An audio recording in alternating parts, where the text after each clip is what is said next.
What the hell is Saw Sports or whatever that last call was talking about? What the hell is that? Guys are from Free Love, man. What is up, Sauce Nation? It is your boy Hector Flores coming at you with a Dynamo video, and today we're going to talk about the Dynamo losing to LAFC on Wednesday, which officially eliminates them from the postseason, and how it's not necessarily a bad thing. I'll talk a little bit about the game, but mainly I'm just going to talk about what essentially this means for the Dynamo, and how hopefully if everything works as hopeful as a lot of the Dynamo fans are, is that it's going to lead to some big changes and more involvement, hopefully, from the ownership group.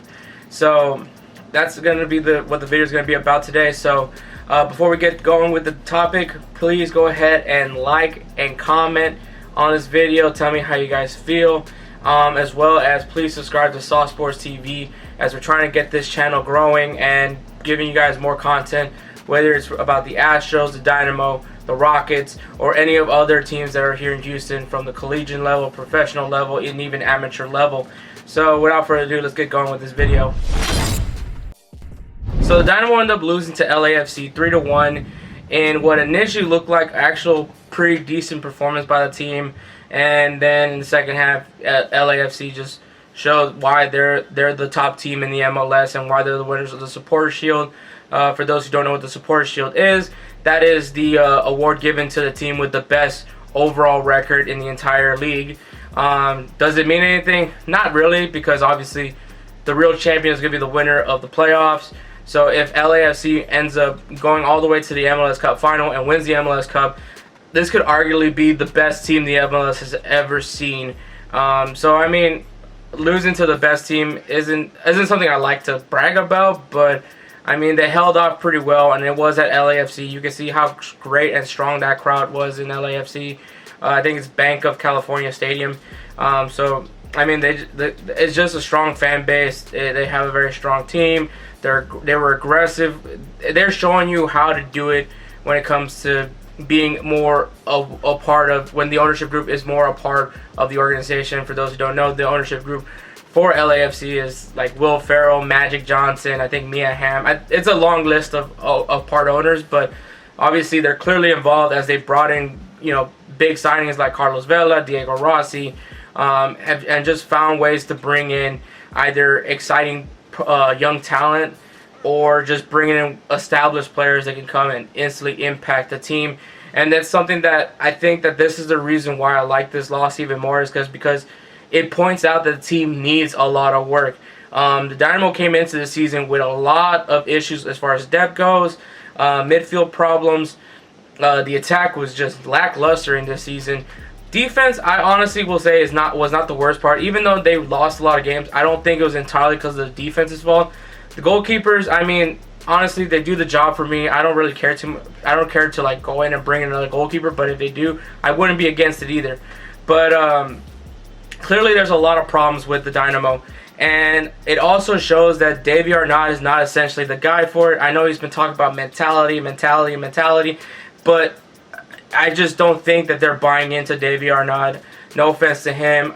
I just think he was put in a really tough situation, and essentially for a rebuild, I just don't think that this is the guy we should be looking at. We should look at somebody more well-established, someone that could come in and put some discipline with this team. So that's just my opinion as far as Davy Arnott goes, but it clearly shows that Davy Arnott is not the guy.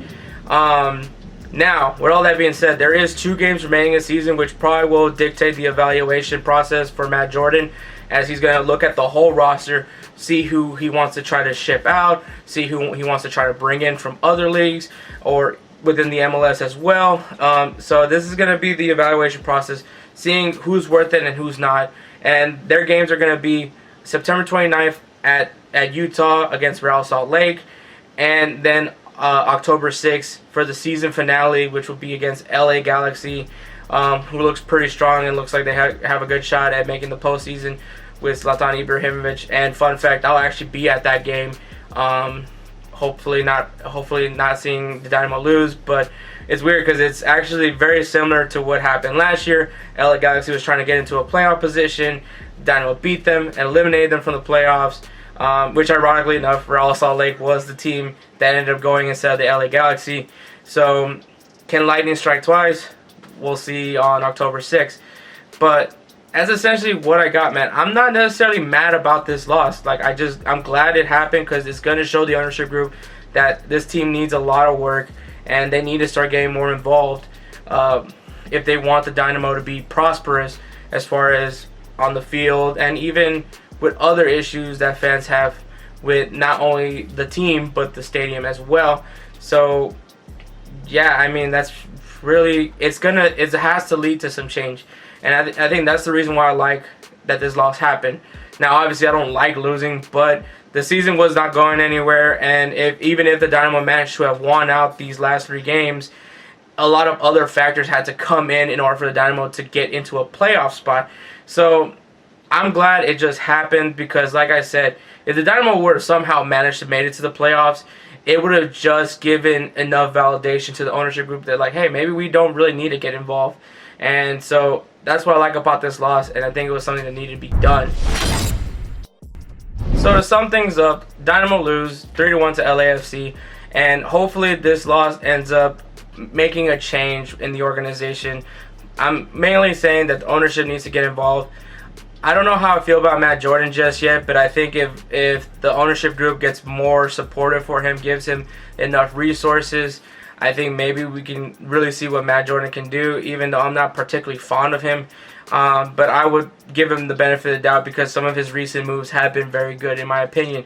As far as the manager goes, hopefully, they bring in somebody that can come and really make some changes for this team.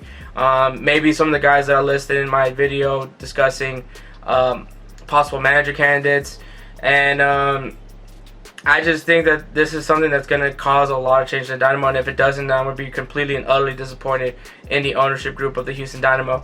So with all that being said, man, that's all I really got for this video. Make sure you guys like, comment on this video, tell me how you guys feel, and subscribe to Saucy Sports TV. As like I said, we're trying our best to go ahead and push out more content on this channel, showing love to the other teams here in Houston.